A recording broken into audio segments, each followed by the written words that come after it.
Stoa is a digital campfire where we cohere in dialogue about what matters most at the knife's edge of what's happening now.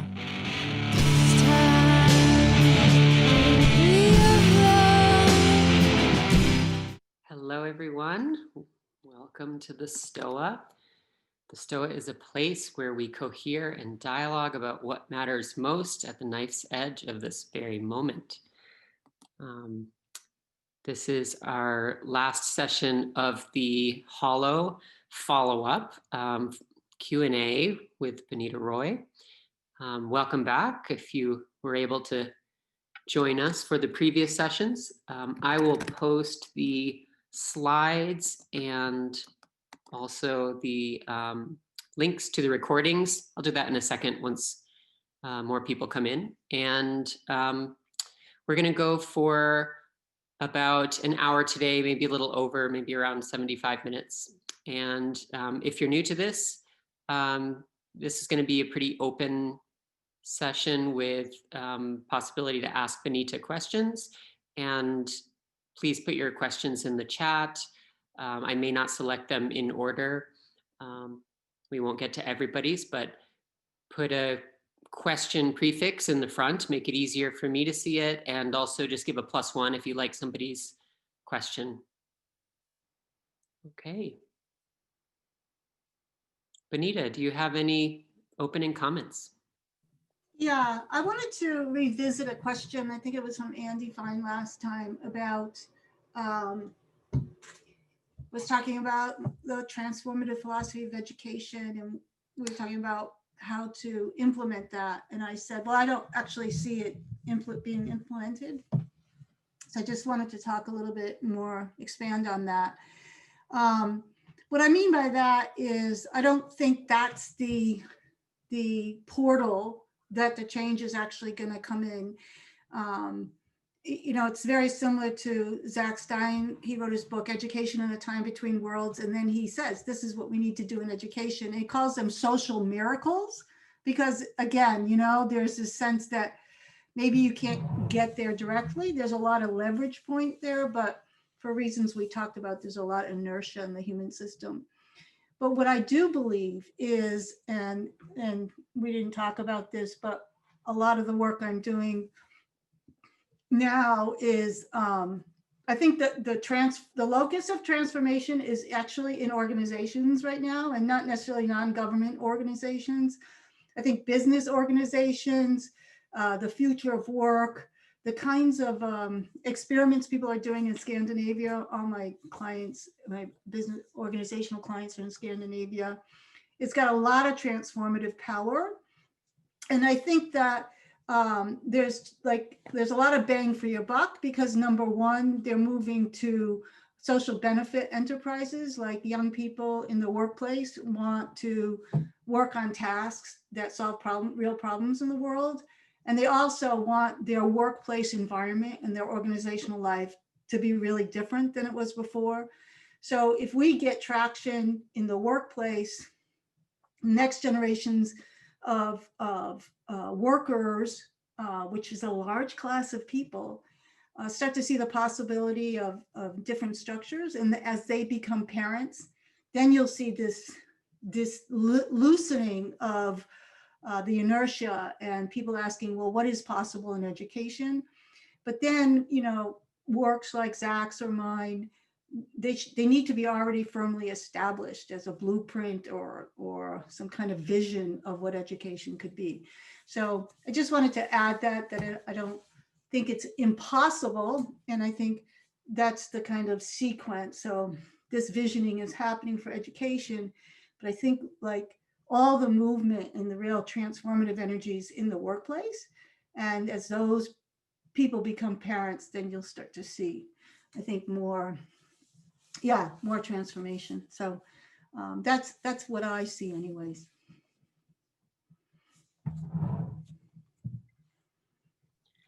Bonnitta, we have someone asking if there's more resources to your work, your theories, specifically the Hollow. Yeah, you know, that's a question I get a lot when I present.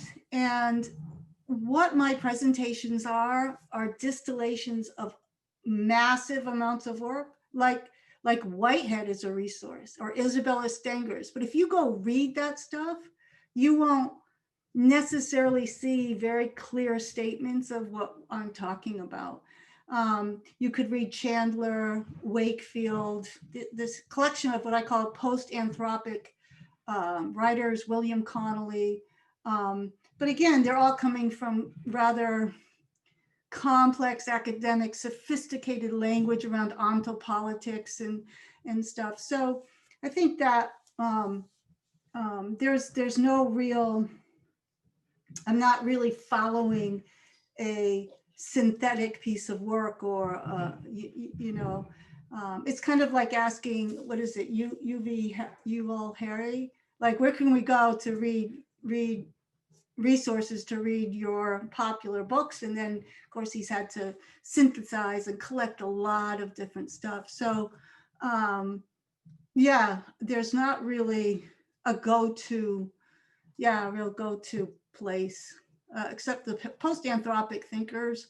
Again, so Stephanie Wakefield, David Chandler, William Connolly. There's some new online journals. I think one's called maybe the Anthropocene. It's got to be something different. If you Google those names, you'll start to see there's like little collections of communities. Donna Haraway is an outlier with them, but one of the earlier writers. Yeah. So if you start there, you'll find your way into some of this. Great. Put your questions in the chat. We can definitely address what's on your mind. Andy, you've got a question. Okay, hello. Hi. So I have been going retrospectively back since just joining and finding out about you and the STOA, I don't know, maybe 2.5 months ago. So looking at the hollow content, which kind of looked at time and change and some other things, is almost psychotechnologies that hinge toward making the complex more simple through tendencies toward looking at it indigenously. And then looking back at the old lectures, I've only got through half of them, but the psychotech stuff, which look at things like emotion, affect, choice, and trust. Is there a way that you use these in your teaching and consulting, and what conditions trigger the use of each psychotech, and what do you hope to accomplish when someone hires you? Yeah, okay, that's a very good question, and I'm really happy you asked it. Yes, a lot of this stuff in the early psychotechs are like light versions of what I use in my courses. What am I after? You see, the mind is a really fascinating, powerful tool. I really believe that there's no more powerful problem-solving technology than a group of people aligned to solve a task. And so like things like collective presencing and learning how to talk and learning how to be imaginative together, these are part of the psychotechnologies that we need to prove that statement correct. But what happens is the mind has to be made transparent as a powerful tool. And so many of us are, there's a funny, I don't want to get into the, there's a complex explanation and I'm fighting that because of time, but there's a funny thing about knowledge. We don't really know what we think we know. There's a book called, something like that, The Knowledge Illusion. Like if you ask people, like, does the sun go around the earth, or does the earth go around the sun? They've learned to say the earth goes around the sun. But if you give them 2 tennis balls and you say, okay, now show how that happens and put the moon in there and show how like the crescents of the moon happen, it takes a lot of rethinking for adults to figure that out. I gotta stop the squeaking. Hey, Squeaky. I know, there's no fun for dogs here. So it turns out, there's a lot of despair in being an adult educator. I had to work through that because people don't know anything. And Really, literally, there's this illusion of education that's happening. So but then I had to turn around, like, no, I resist that. Like, how can I get people to see that their mind can work in a certain way? Like the hollow was kind of like that, right? And I give you an example. I just used it this weekend. I use it in my perception weekend. Well, I'll say, what is speed? Well, people say, they're adults. It's been a long time since they've been to school, but they remember it's distance over time. So then I say, what is distance? Ah, this is an interesting question. And they realize, well, this is interesting, and they have an intuitive feel for what is distance.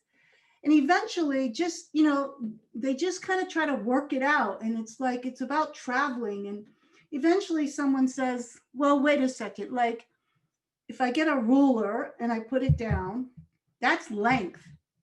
And they'll say, well, length is something that is simultaneous in time, and distance is like a length that you have to travel, and from there we can actually derive why space-time is curved. And then people all of a sudden realize, by slowing down and understanding the semantic protocols, or the what I call metaphysical primes of what they're talking about, their mind can be much more powerful. And it's psychoactive. It's people are really like, what is distance? And they can feel their felt sense is trying to tell them something, but they haven't like really worked it out what it is. And this is so common. We use speed and distance all the time. So for me, I guess that's in my organizational work, it's the same thing. What is trust? What is power? Like we blah, blah, blah, blah, blah, blah, blah about all of these things. And we get really sophisticated papers and people talk a lot. But if you ask them, well, like, what do you really mean by that? If you try to parse it down, you'll find that, yes, they can figure it out, but they haven't really thought it out. They haven't really thought about it at that level of first principles or metaphysical primes. And so then when you do, you can then take that and go somewhere else with it. If you see it's limiting, or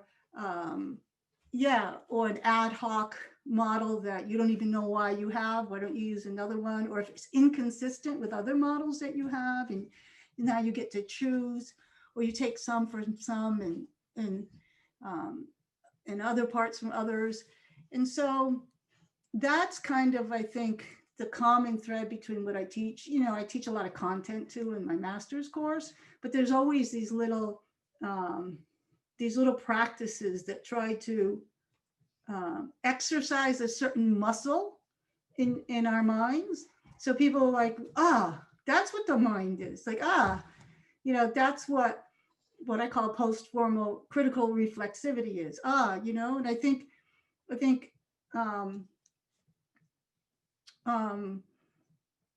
I don't know a lot of people who have practices that get to that, like this little practice about distance and length is just a little practice. And so I think that, having a collection of practices like that is it's fun for me to design them so that they're simple, they're direct, they give you a little peek of something. I mean, doing that little exercise, you're not going to learn quantum mechanics and all the math, but it really gives you insight into something. So basically it's insight practice as I understand it. So so that's, I think,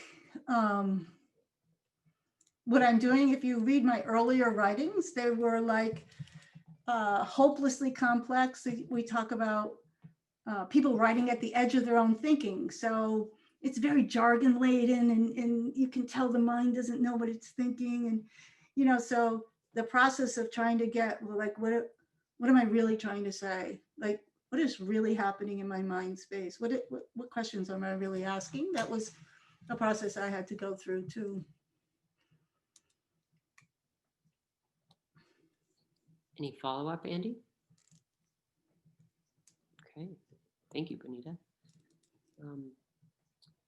Have a question that I'm going to read for them. It appears to me that the cultural revolutions in the West around 1968 could have some similarities to what we are facing today. What lessons, good or bad, could be unearthed from that time? Yeah, I think there's a thread from 68 to 9 that kind of like was actually quite stable. And then there was the Reagan era and a certain type of, you have Michael J. Fox in that movie Family Affair, I think is movie, you see the young people getting conservative, you see careerism and ambition coming back online. So I think the 60s was co-opted by that, but I think that was the blip in this long arc of social anxiety, what's wrong with America. I think that's always been there.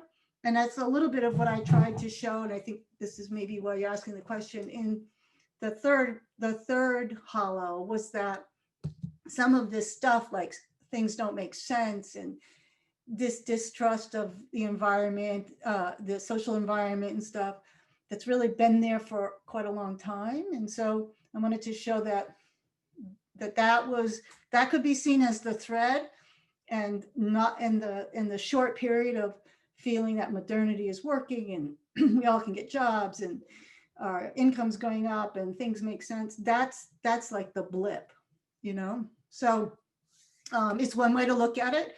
All these things, there's a lot of perspectives into the thing, but that's certainly the story I tried to tell in the third part of the hollow.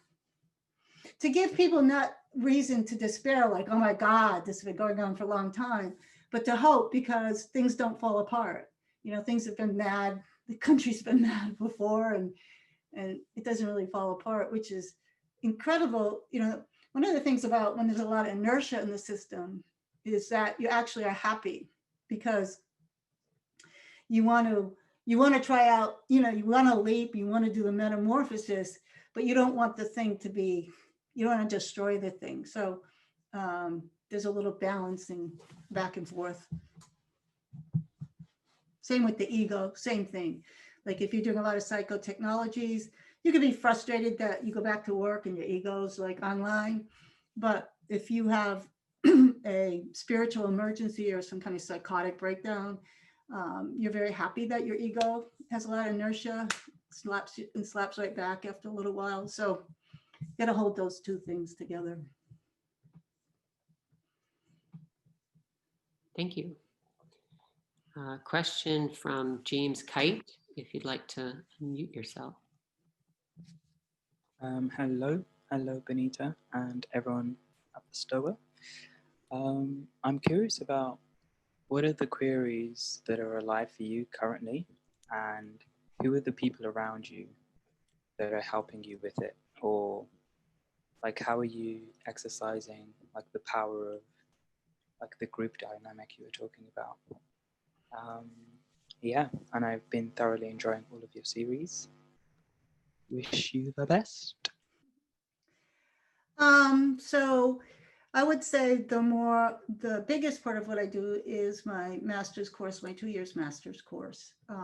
And that builds a sense of community. I mean, I usually have 2 cohorts in the program at the same time. They graduate every alternative years, and there's a lot of community in there. So that's, not a lot of people. I have a program coordinator that works with me and an academic director who's retiring. So there's not a lot of facilitators in there, mostly students. The queries that are alive for me, that's an interesting question. What's most difficult for me in terms of like unresolved stuff is, I think I talked about this in one of the early psychotechnology sessions, is, I live on a farm and I take care of a lot of, I quite often rescue wild animals, and then you just put them back out and they get eaten. Or like this hunter was here the other day, and I know he was at the state park, and we saw him every morning. And I know he's after this deer that had her baby here, because she's got a gimpy leg and she's easy prey. And then like at 6:30 in the morning, my dogs are going crazy. And he's out there in his truck, and he's full gear, and he's got his gun and everything. I really wanted to hate him because that's my deer. I mean, so like I could feel the, you know, and it's silly. I know it's silly. Like people live in war zones and people kill their kids and stuff, but still, this is full bore. And he wanted to go through my property because she ran up from the swamp. He injured her. He was so, and I'm going to use this word like pathetic, and not in a pejorative sense, but the pathos. Like he was just, I don't know, he couldn't speak really well. And he was talking about his fiance and this beat up truck. And I couldn't, like, I was really nice to him because I was nice to him just like if he was the deer, you know, and I really wanted to hate him. So for me, like this, the non-duality of life and death and care and loss is kind of a constant thing here. And, you know, I'm not trying to settle it, but this is a really lived kind of inquiry for me. Yeah. So my other inquiries are practical in nature. I'm reading a lot about post-formal thinkers and, you know, metapsychology, just so I can get this book done. But in general, what I'm really questioning are some of this lived experience that I have. And also, you know, I'm 65 years old, and you notice that the way you think of your life, like I don't see like a lot of new stuff happening to me. I see a lot more behind me, and just noticing that kind of lifespan development. So those are the things that, you know, are intimate to me. Yeah. Thanks for asking. Do you have a follow-up? I don't know if that was really what you were looking for, but so if you have more specific. So you once asked Daniel Schmachtenberger about who were the younger peers that he speaks to and who he looks to. So I want to kind of get a sense of where do you go to like step out of your kind of little realm and like the people you speak to, because I feel like those experiences you were talking about of the person trying to get your deer, like in those spaces, like you can get like little nuggets that and not in the textbooks and such. Yeah. So, okay, now that was the other part of your question. So remember in the last part of the last session of the Hollow, there was this video of me and my horses. That was produced by a group of young men in the Bay Area. They're dispersed now, called Ethos Studios, Ethos, AETHOS. And there's 2 or 3 of those of them that I joked the other day, I used to be like their mentor, and now we're all like we're all like colleagues now. I kind of had a good laugh about that.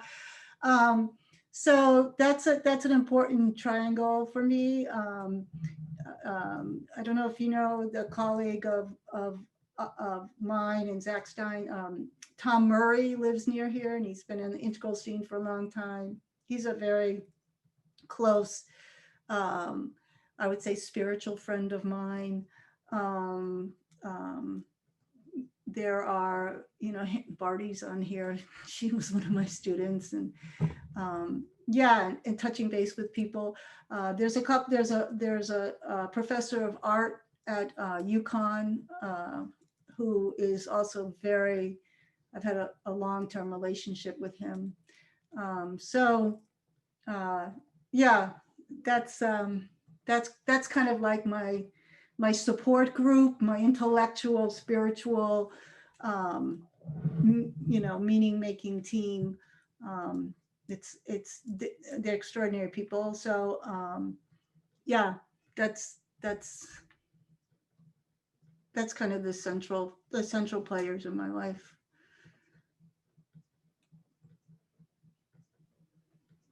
Okay, thank you. Another personal question from Kim. if you'd like to unmute yourself. Yeah, it's maybe getting into your life here that maybe you weren't thinking about doing. But, you know, Bonnie, it's just so amazing how much you hold. And I think many of us really appreciate that you offer so much back. And so I'm just going, well, how do you spend your day? And I remember somebody asked Daniel Schmuckenberger the other day about that, and he gave a really great explanation about how you spend his day. And so I'm just curious about what is your, how do you hold so much?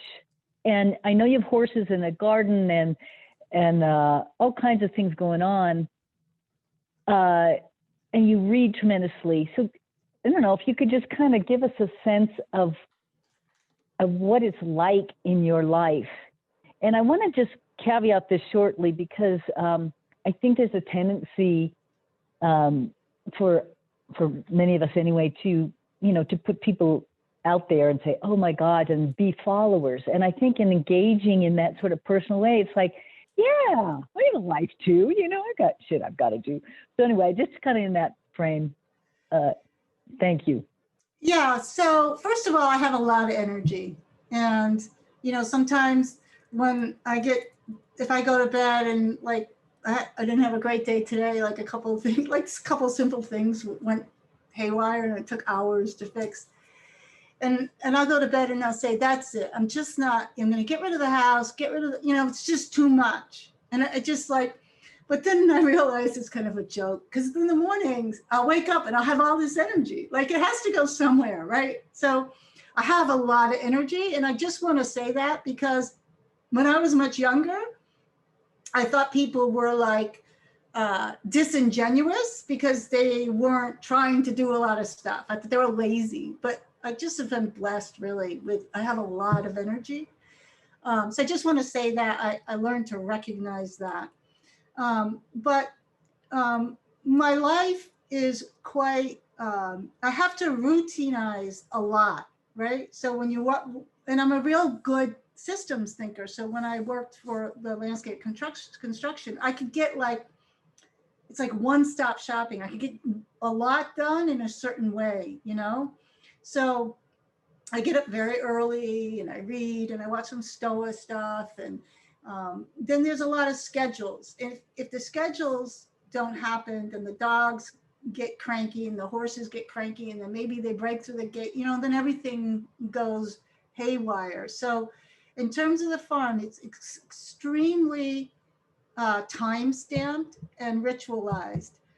But that's an enabling constraint because then in between there are 2 hours here, 1 hour here, and I work very focused in that. You know, I saw this little video of Elon Musk that said, and it's a little off for me here as you notice all these disruptions, because we rented out the studio and I used to work in the studio, so I was very isolated from the daily activities over here when I was working. But I saw this little video on Elon Musk, and it's like how Musk works. He says he works only for 5 minutes at a time. Like he'll go take a walk and think about a problem, and then he'll go and he'll sit down and he'll work on it and get it done, you know? Now, it's not 5 minutes for me, but yeah, in between this really rigid timestamp thing, I get a lot work done. The other thing though is the nature of my work is a lot of it is imagining and thinking and being creative. And I can do that when I cook. I can do that when I get a lot of ideas when I'm mucking out poop from the barn. So there's a lot of overlap. Like I read really a lot, and then I go out and I muck and I go, I even have like a notebook down in the barn. I get a lot of the ideas by then turning to physical work. And of course there's neuroscience around why moving your body and letting the ideas percolate by themselves. So I have to say that's also part of it, that it's not like the physical work takes me away from the ideation. They somehow complement each other. And then I don't, as Barney will let you know, I don't have a life. I mean, I don't go out, I don't eat, I don't go to people's houses. Everybody that I know, it's cool here, so they come here. There are times when there'd be 10, 12 days, never leave the property. So it's kind of, yeah, it's very disciplined in that way, but there's so much richness here that it's not like a deficit really. Yeah, there's Barty's saying there's a lot of play too. And I think this is also something I tell people. I bark at my students because they ask me the same question. It's like, if you notice how you spend your time with your mind, it's like it can be on like just ridiculous things, right? And there's a sense in which we think if we're not doing anything with our mind, that we're not doing anything. But this is not true. Like if you're not like thinking about this and thinking about that and the election and this and that and Kavanaugh and this and that, then in that space of not recursive monkey mind, real thoughts come up. And so a lot of energy, people waste a lot of, it's remarkable. I say this all the time, but the amount of energy you go into running scripts and stories, even when you're not mentally listening to yourself, is huge. I don't have a smartphone. I quit Facebook a year ago. That opened up a lot of time. Yeah, so little things like that. There's not a magic formula, but yeah, I get up really early, like 3 o'clock, but I'm in bed really early too. So I get 9 or 10 hours of sleep every night.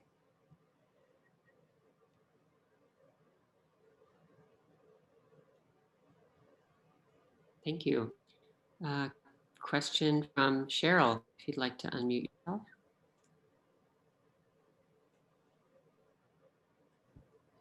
I have a longer question, so I'll just read from it. So immersing in these anthropocentric threads and patterns are reforming my cosmology. So I do think sitting through your sessions, the feeling is that new threads are being picked up in my brain and in my body. And there's kind of like a new weaving that's happening that's really settling in a really deep way that is showing up in the way, frankly, in the way that I'm being in the world. But I do think it's harder now for me to go to my day job.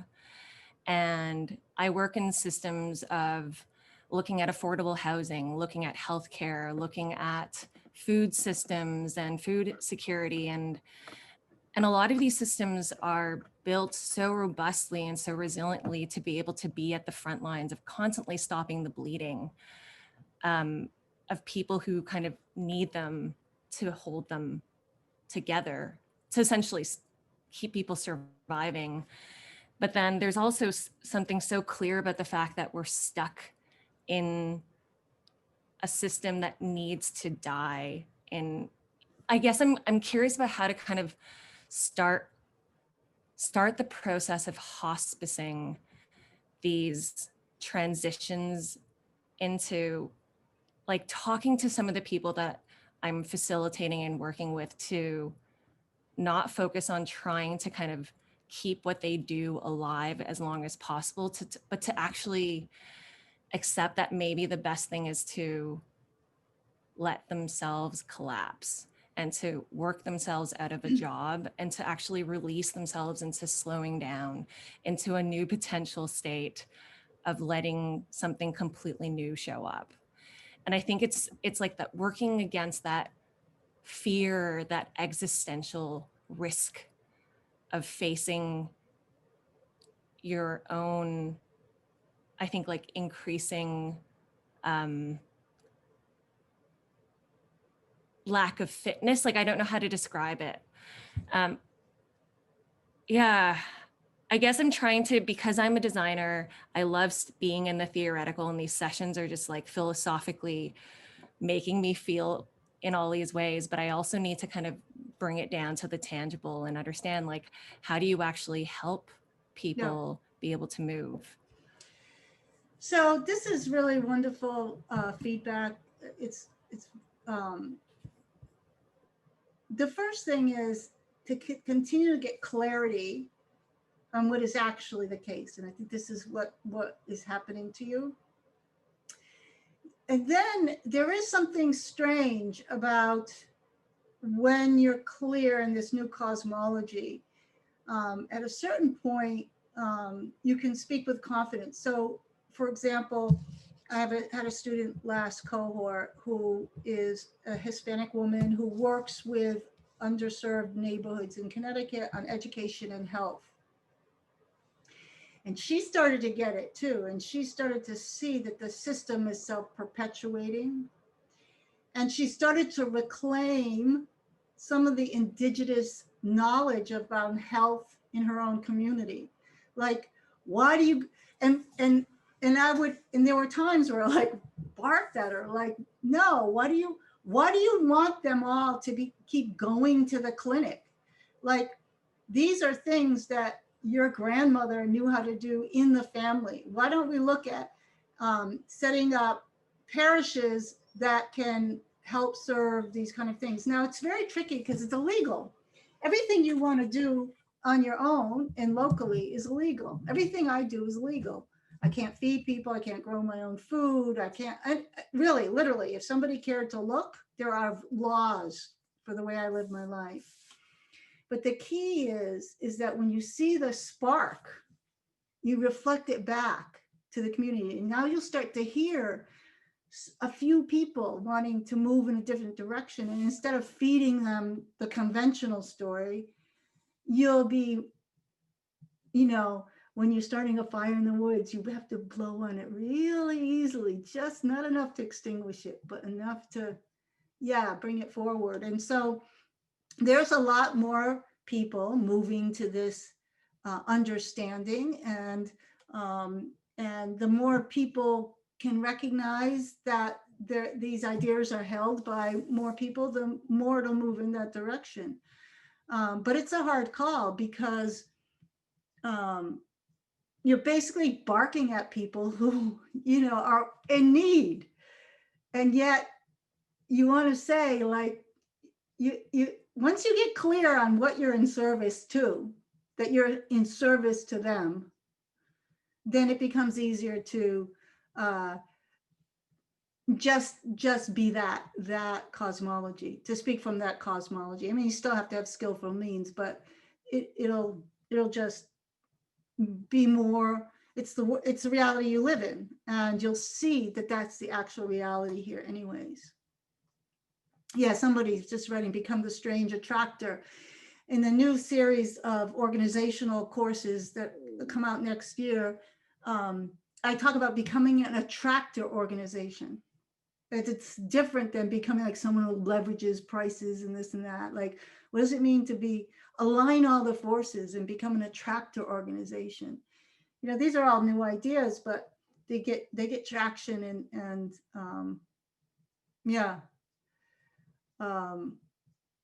all these things start small, and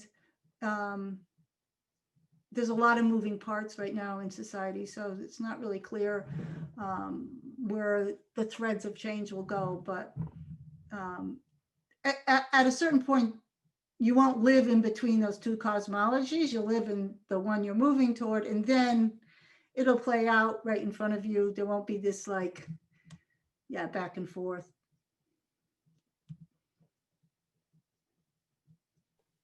Any follow-up, Cheryl?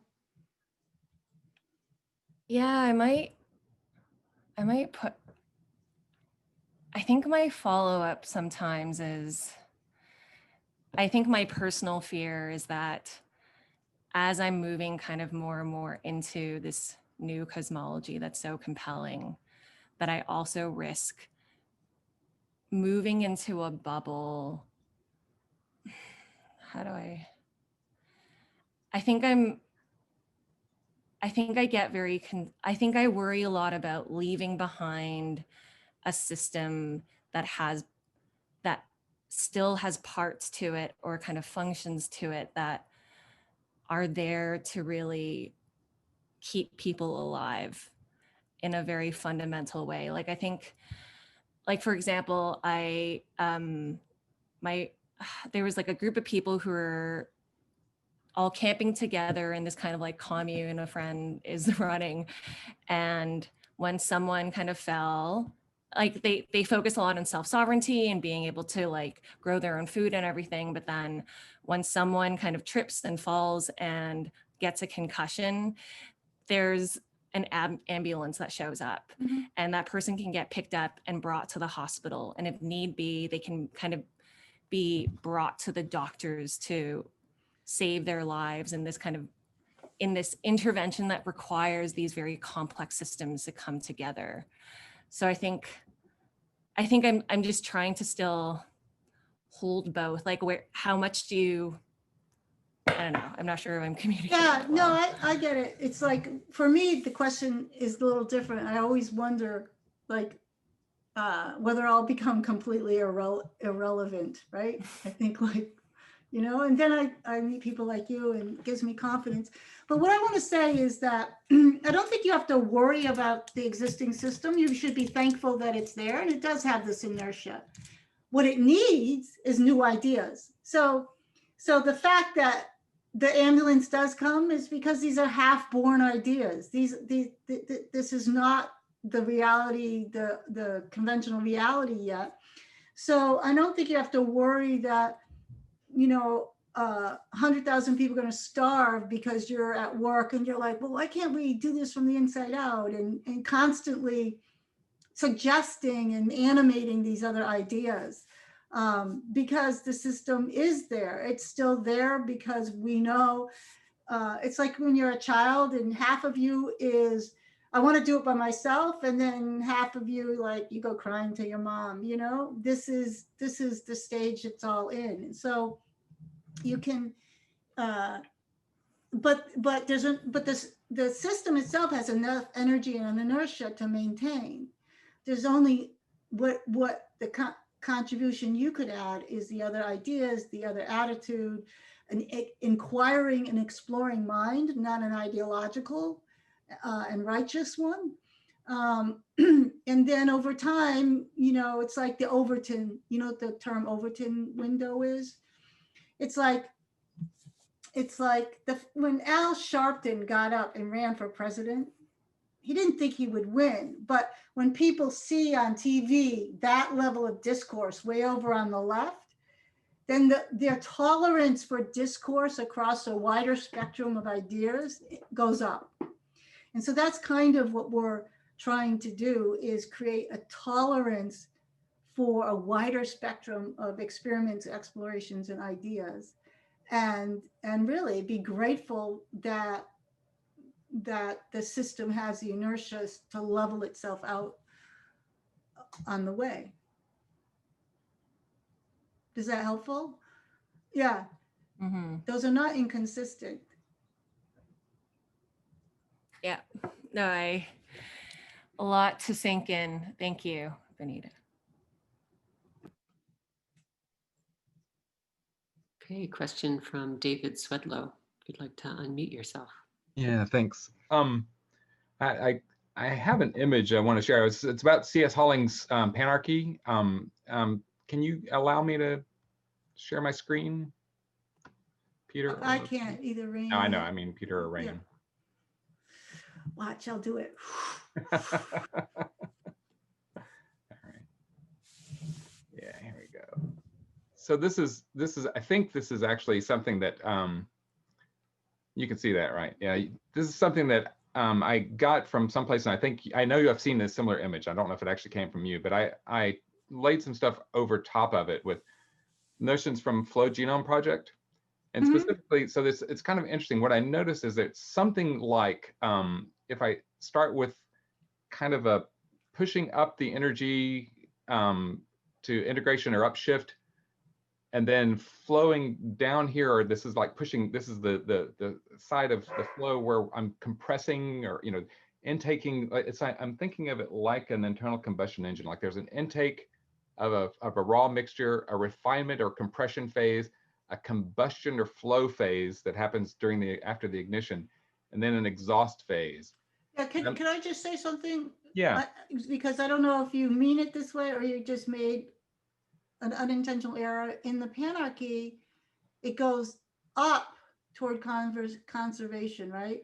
Yeah. The green, it goes that way. Yes. It goes from left to right and then down.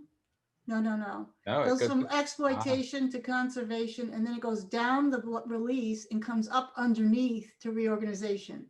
Interesting. Yeah, that's the panarchy cycle. No, I'm not saying this is not valid. These are heuristics, and there could be something else you're seeing. So now I have to that's why I asked you, because that's not in the panarchy cycle. That's not how it goes. Interesting. So yeah, the question that when I was looking at this and I was mapping it onto it, I thought of it. It was interesting as I was thinking about if I could get stuck in a loop over here, it could be something like an extractive or exploitive phase of capitalists doing something and getting employees to do this. This is like the exploitive side of a possible strange attractor, and this could be an generative side. Now, what you've said is like an interesting. I'll have to go back and think about that. Like it's backwards from what I thought originally. Yeah. So according to normal panarchy, the reorganization exploitation, that could be a feedback loop. But what happens there is the reorganization, there's a lot of new identity formation. And this is very interesting because what's happening in our country, like late stage capitalism, is that you have a lot of identity formulation, but they don't get their niche. You don't get enough exploitation. They start to form a niche that then wins and starts to dominate and goes up to the conservation. So if you're thinking of that going around in circles in the small loop, that would be where there's a lot of new identity formation, but no niche capture. And this is a little, in the panarchy, there's little panarchies inside of the panarchy. Obviously, these are always like that.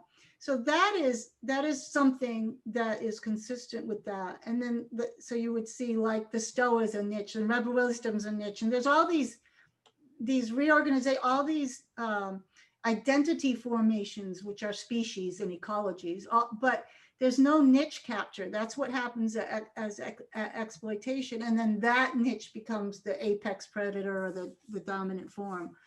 So there's something, yes, that you're mashing up there, which is kind of cool. Yeah, the thing that was really interesting is noticing that within an existing organization, they get into a kind of an extractive flow.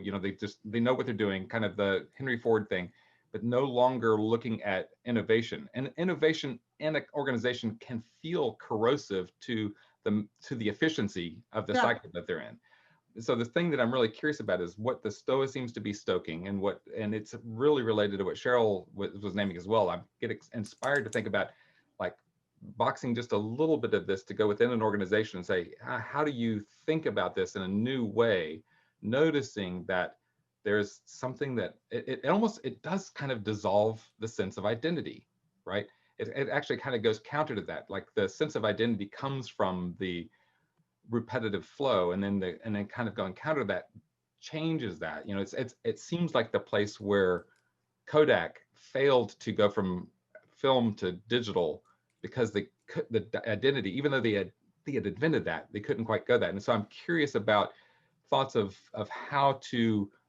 Obviously, you can't give this model to everybody, but there's something of it feels like an intuitional sense of using the metaphor to help people understand what the challenge of going through that kind of transition is. Yeah. So I don't know if you've read, I've written a lot on Medium about the 4 strategic languages. They come right out of the panarchy cycle.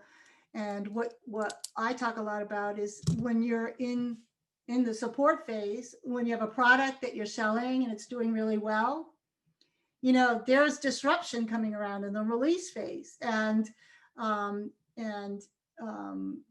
you'll see the 3 big strategic perspectives everywhere, But recently, there's a fourth perspective, and that is the release phase. In almost all new viable e-companies are intentionally disrupting their major source of income. Almost everybody's doing that today. And this comes on, this is a recent phenomenon. And Kodak, back then, this was what they should have been doing, was the beginning of such rapid change that if you weren't disrupting your own major source of income, somebody else would. So this is pretty well known in some of this new organizational science now.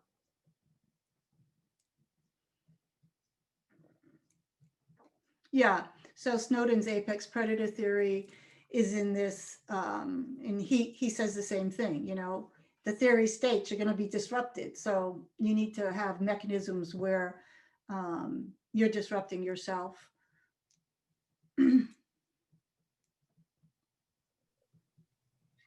Okay, thank you. Question from Paul. If you'd like to unmute yourself.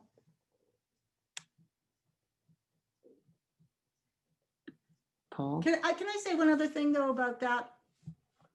So the panarchy cycle, there's many different theories of change happening in it. And that long rise up to the apex is complex adaptive systems. The release phase is not that. And that little cycle, I say, is complex potential states. It's the reorganization of new potentials. So Snowden tends to use a lot of complex adaptive systems language, and I say in the panarchy cycle, there's different theories of change happening. There's actually 4, but sorry, Paul. No, thank you. Go ahead, Paul. We can't hear you though. You're not muted, but not getting anything from your mic.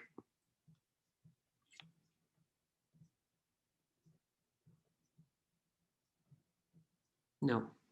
Well, if you figure that out, you are welcome to ask your question. Tanya, if you'd like to jump in, you can unmute yourself. So Bonnitta, again, eternal gratitude for having done this. I mean, I think it's fantastic that you're so willing to share all of this with people. I'm just wondering, from your perspective, I don't think a whole lot of people have lived through what we're living through right now. And I'm just wondering if the experience of this global pandemic might give rise to the space for the ideas that you are promoting to actually take a stronger root than they have in any other kind of circumstance. I mean, just to give you a little bit of context around that, I'm kind of from the safety field, and there's this theory in the safety field that's starting to get a lot more traction right now. I see a lot in the business arena starting to realize that the shareholder model is not as helpful as the stakeholder model. So I mean, there's a whole lot of discourse going on, and I think a lot of it's in the same direction. And I'm just wondering what your thoughts are on this. Yeah, so there's always the question of whether it's happening because we're talking about it, or we're talking about it because of the changes that are happening, and we're just early adopters of the new reality or something. And I really think they're both happening. We're amplifying a signal that is being forced on us. There's just yeah, I think it's very interesting that something as eclectic as the hollow can use immediately transferable to like your experience and Cheryl's experience. This gives us reason to believe that there's a lot of movement going on. I could not have done that presentation 5 years ago, even to a very learned audience. It's metaphysics. I mean, basically it's metaphysics. And so there's something going on in like a metacognitive capacity that people have built. in my new work, and I just gonna keep plugging it because I don't know. I'm talking about the next generation of workers as post-formal actors. And in developmental theory, like Wilber's and Keegan's and Suzanne Cook-Reuter's, there's a not very well developed, but there's this model that after formal abstract operations, you could be like formal abstract operations and get systemic and metasystemic and transparadigmatic. Those can complexify. But there's a theory that there's a post-formal mode of thinking. And if you look at my work, I coach for people at or entering post-formal ways of knowing. My master's course is designed around the post-formal mind. But something interesting is happening. And this is obvious to me now that I've had a lot more younger people in my course. They don't think post-formally, like they haven't gone through all this complex conventional thinking and then come out the other end. That's really hard because you've been conditioned to think a certain way, and then you have to turn your mind around and see your conditioning and then pop out the other end. So they're not post-formal thinkers in a developmental stage sense, but they act. They behave like post-formal thinkers. And this is because they're interfacing with technology that's built to augment things like collaborative and virtual reality and many different, they challenge post-formal thinkers or inductive reasoners. The fact that they actually have like not assimilated a lot of knowledge in schools, like not, a lot of them don't know a lot about science. I mean, they pass the test, means that they're much more willing to come up with new heuristics and new inductive models and then throw them into artificial intelligence and see what comes out of it. So they're not post-formal thinkers in the sense of this high stage of development, but they act like them. And so this is why I think you're seeing this kind of movement in organizations, in different kind of organizations, because of the internet. The technology has created a kind of a new mind.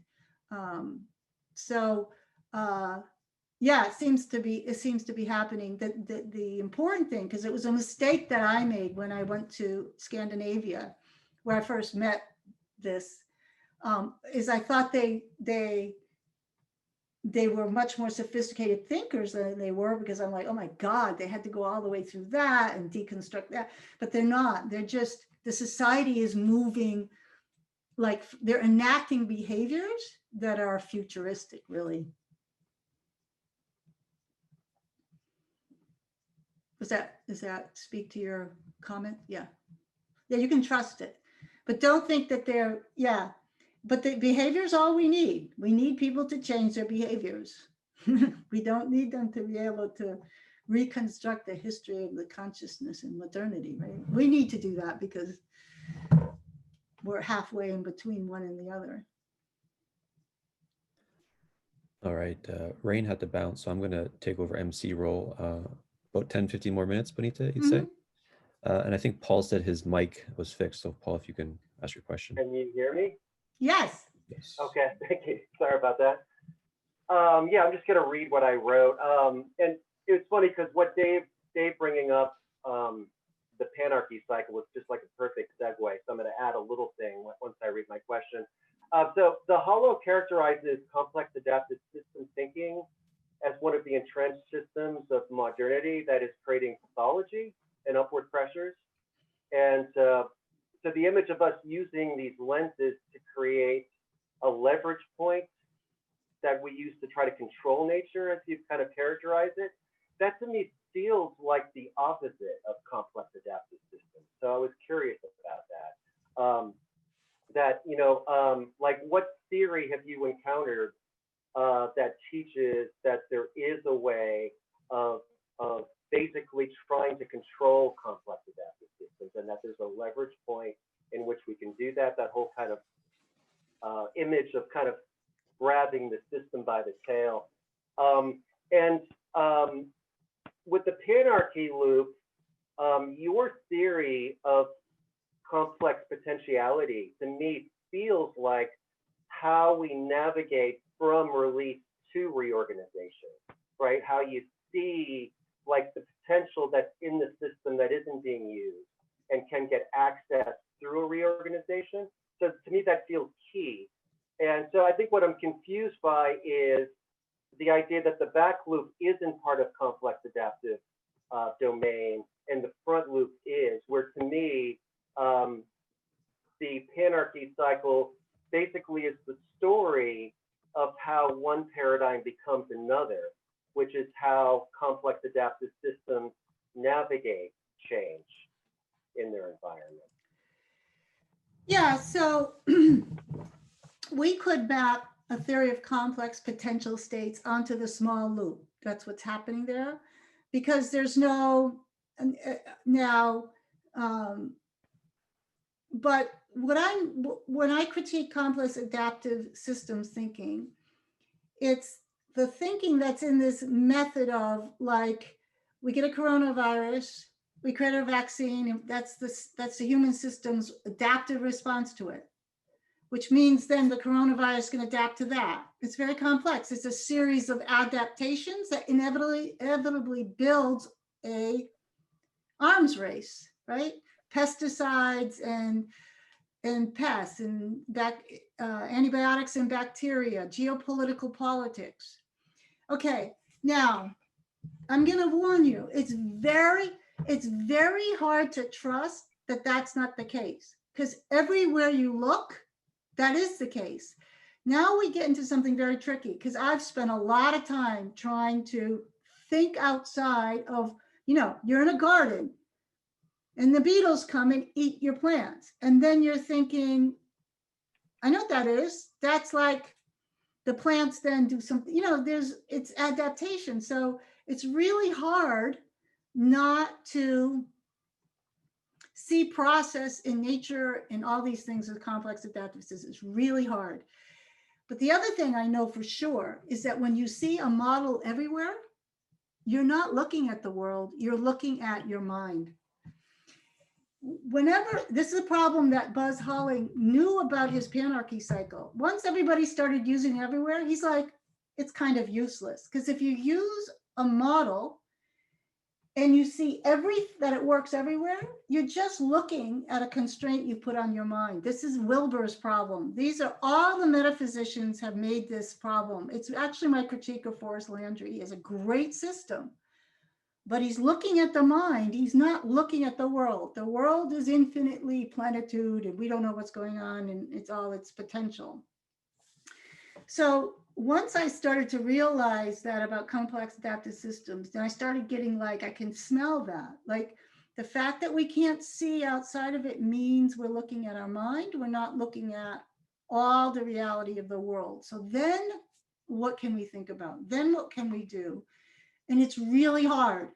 And so one of the things would be whenever I'm working in the garden or I'm seeing, I start to tell a story of how it works in complex adaptive systems. I say, well, what if I say, like, why are the beetles here? There's actually more life in my garden now than before. And I notice, oh, I am adapting to categories of change that I've put on it. And I start to see what is required to limit myself to complex adaptive thinking. So I can't, these questions are so good that they should be workshops or a whole 2 hours or 3 hours on their own. But I'm not disagreeing with you, but I'm giving you some clues as to my journey through that. And then the third piece was in, I think, the second slide with we see Nagarjuna, and he talks about like the lens that the humans see through creates real behaviors in the world such that you're enacting, your estimate, the estimate of how the world works eventually becomes true. So it is true that the market works like a complex adaptive system, but not because all economies have to be complex adaptive systems. I don't believe that's true. I think this is a lens we put on, that modernity has put on the world. Now, this is contrasted, I call that the Darwinian attitude. It's certainly not the way Darwin said evolution happens. The environment's not trying to do anything. There's just mutations, and there's a lot of randomness.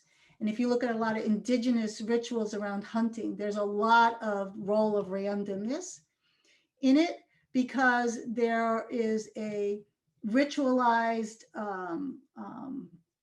positive behavior that if you don't add randomness, then you're going to get into complex adaptive systems. So, you know, the thing you're hunting is just going to get better, and on and on and on. So that's another question. How can we add randomness into the system?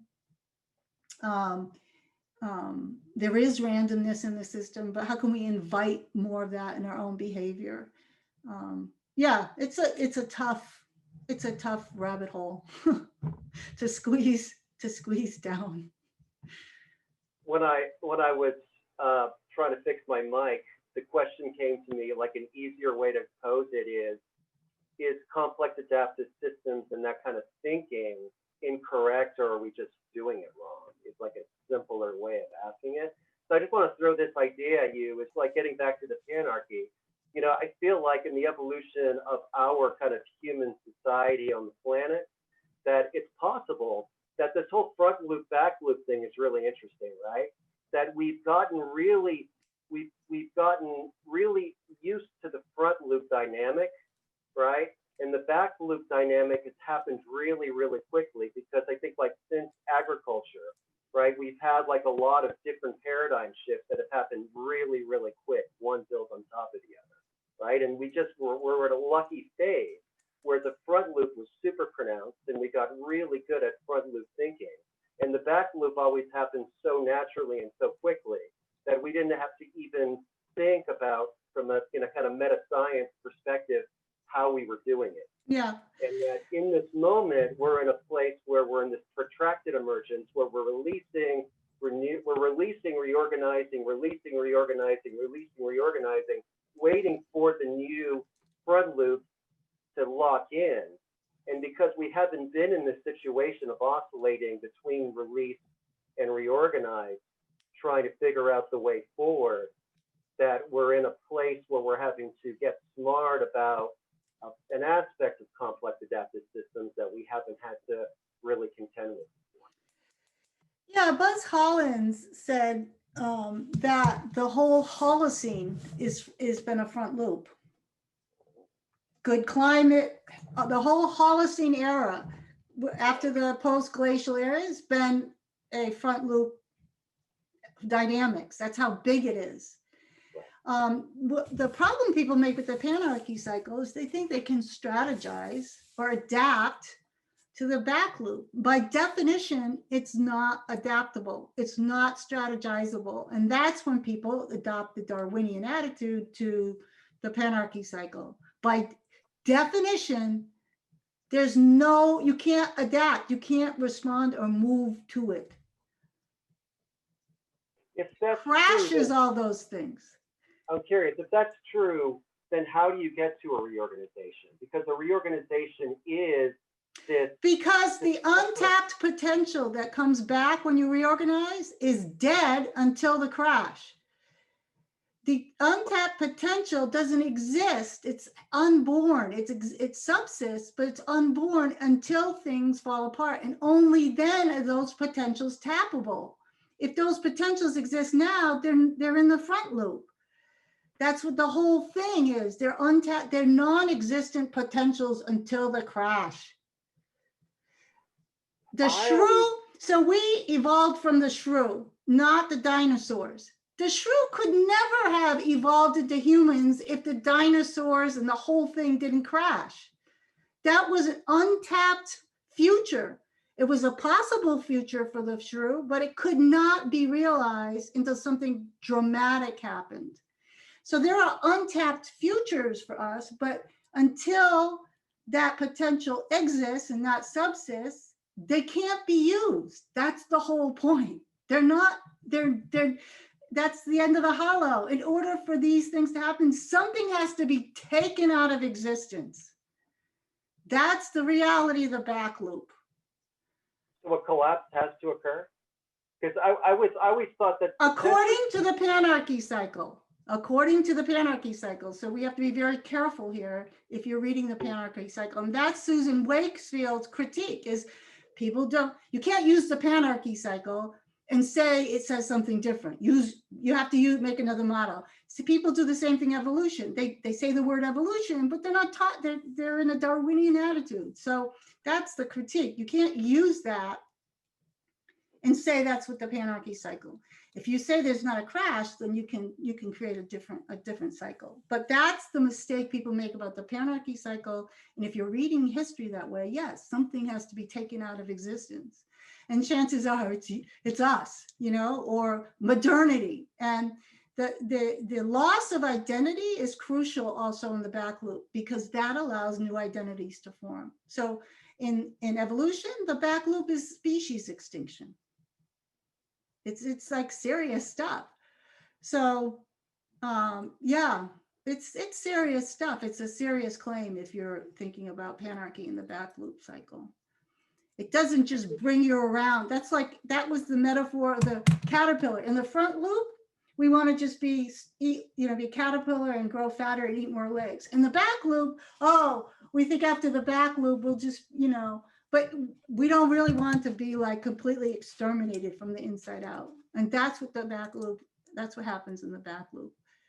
So, but isn't the latent potential of the next cycle built into the substrate of the front loop? No. The substrate of the front loop is the constraining factor for the future. Well, the game is, but the systems and the potential and the capacity built into the game is what gets reorganized into the new game, right? So the idea I think that you can interpret it, but it's not it's not really, and then a lot of people used the panarchy, like they used integral theory. They built little quadrants inside of quadrants. And so a lot of people do say that there's little panarchy cycles along the long apex. That's more what you're talking about. So there's a lot of reorganization and little things. But if you're really looking at a time in between world as the big mother of all mother panarchies, none of that's helpful. If you that's why Holling said the Holocene itself is the long front loop. And climate catastrophe, all this stuff is what's coming. That's the only thing that gets you around the edge. So I think there's other ideas, but I'm just being a stickler for the meaning of the back loop. Yeah, thanks for the conversation. It feels hopeless in the way that it's being framed. Doesn't it? It does. Yeah, I think I have taken issue with that. All right, I'm jumping in. Bonnitta, I'm going to take in Rain. She's back, but do you want to land it here, or do you want one more question? What do you feel? Yeah, if you or Rain want to stay around, I can do another 15 minutes and then. So I'll take you back in, Rain. Great. Yeah, thank you. We have a question from Zach. If you'd like to unmute yourself.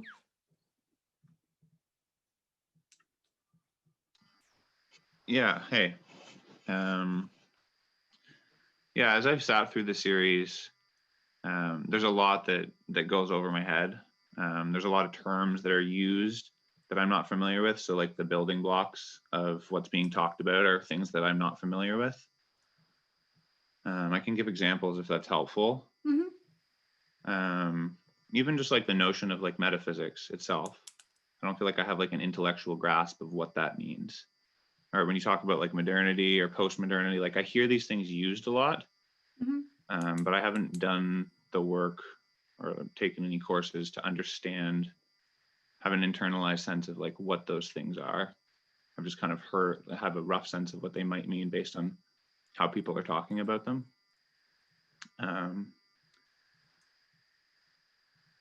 Yeah, I guess Can I there are say some something? things.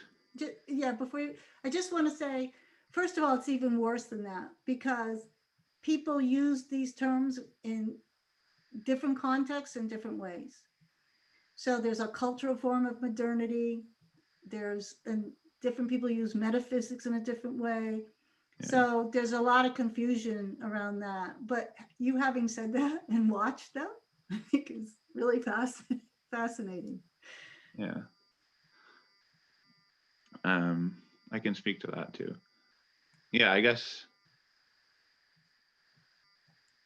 there's a handful of things that have like sort of stood out while I was watching and resonated within, which is part of what kept me watching and also part of what has me here still struggling and wanting to understand. And I guess I think I'm very much someone who likes to like I want to take some stuff that you've talked about and I want to like do a practice with it or like workshop it and understand it that way from the inside out kind of thing. I guess I'm wondering if you have any, I don't know, like advice or guidance for like how much, like how to engage with this. Like, should I think of this as like a growing up project? Mm-hmm.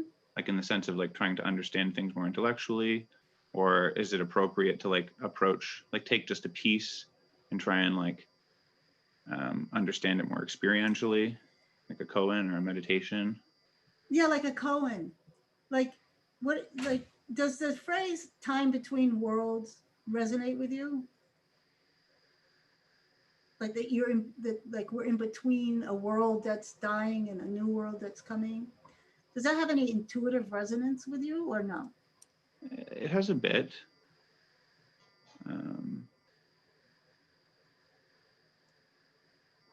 Something that has more intuitive resonance is something that Cheryl touched on, which is this like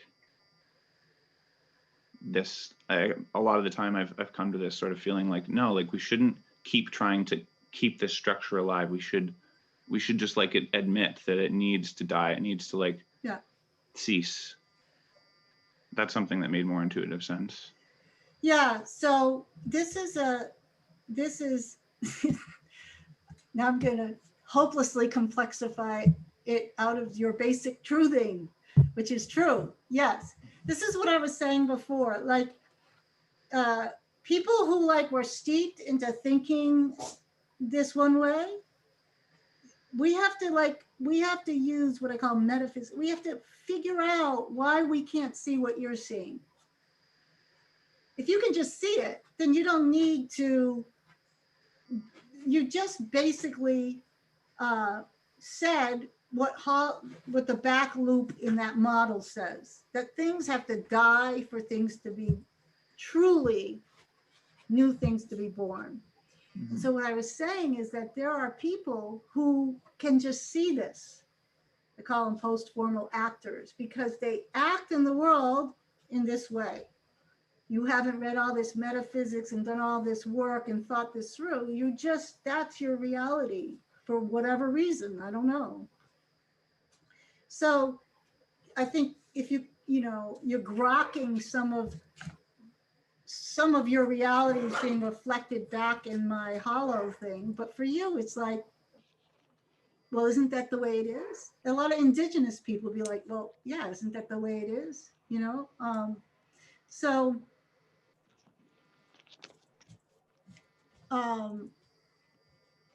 hopefully this reason just gives you reason to believe that you're sensing something that's real.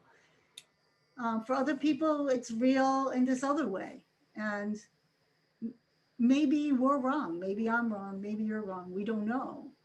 But I want to be able to say, yes, this is a real possibility too. It's the one that I think is, I call the fast horse in the race.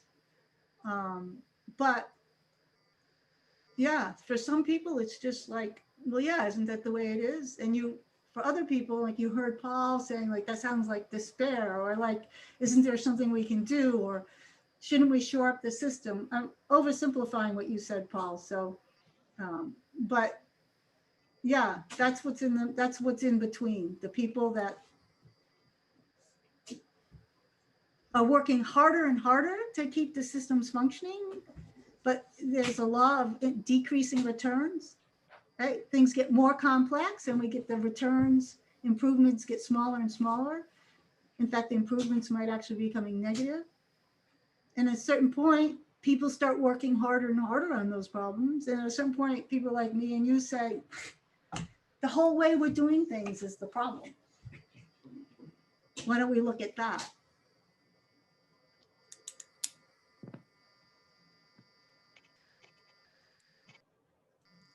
Thanks, Bonnitta. Yeah, give it a try, or create an experiment where we at least fund some of those experiments or give it energy instead of, yeah.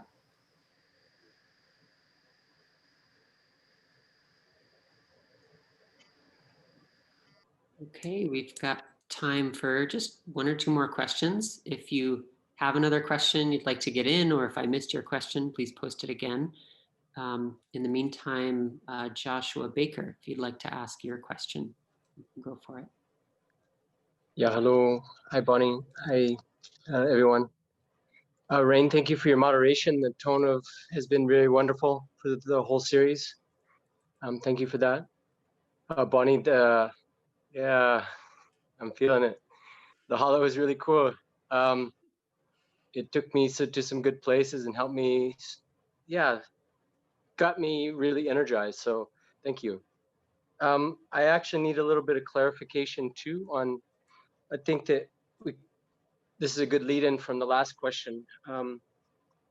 So we're intrinsically talking about something different as a first mover in an apex predator system or adaptive system, as a first mover in a complex potential states.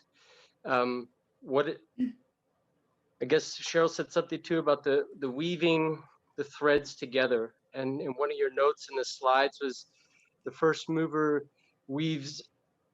Until now, we've been weaving unconsciously, and now it moves to a conscious weaving. Mm-hmm. Could you kind of pick up on that and explain a little bit? Yeah, so I see two parts to your question. And the first part, I want to use Peter and the Stoa as an example. And you know, you could thumbs this up or it doesn't resonate with you. But a lot of people confused about Peter and what he's doing at the Stoa. And I've heard him say, like, people want to know, like, I should like own my space and maybe get more, you know, design it so I get more views. But that would be an adaptive.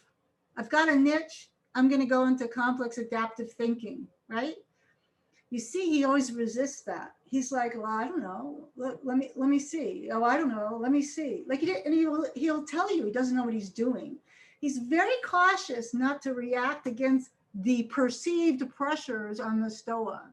When it started, there were no perceived pressures because it didn't exist. And now that it exists, he's struggling to resist thinking about how do I adapt to this thing that I have versus, well, is there more potential here that I can't, you know, I don't know, does that make sense to you, Peter? Like there's like, it's very hard not to think in terms, I birthed this thing, and you want to go into this mode of complex adaptive response, right? It's the new kid on the block for organizations and making, this is all like what we're conditioned to think. So there's something else going on. Like he doesn't even want to adapt to not adapting. So that's an example that I see right here happening or trying to happen. Is very difficult. So the question is to become a first mover. And this is very controversial in my paper. It needs a lot of nuance.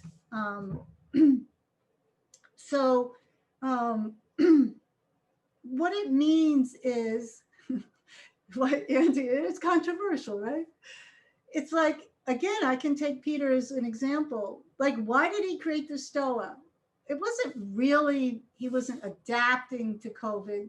COVID opened up a space and then he moved into it. Like, and did he know it was going to be the Stoa?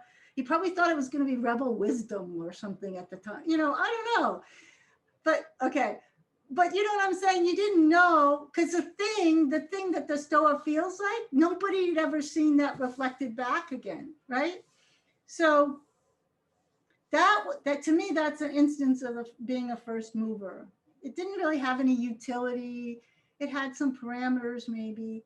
And so where does that impulse come from? I mean, basically, and if it describes the energy that it came in, the space opened, and then the energy wanted to penetrate that space. That's all really that happened. It's very energetic. So that's what I mean about being a first mover,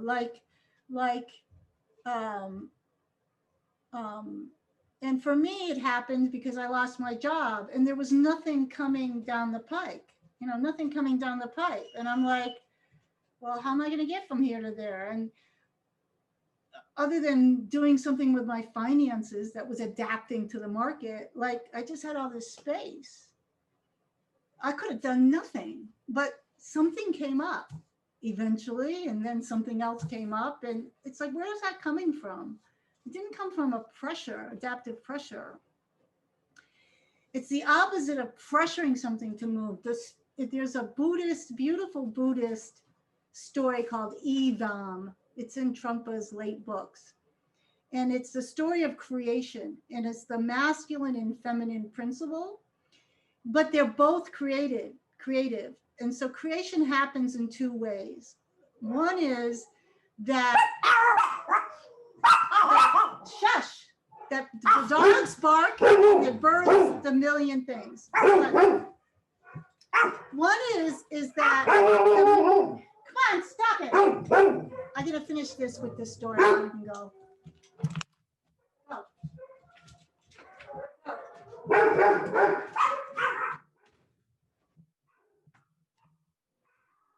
Okay, that was, one is that the masculine principle wants to create.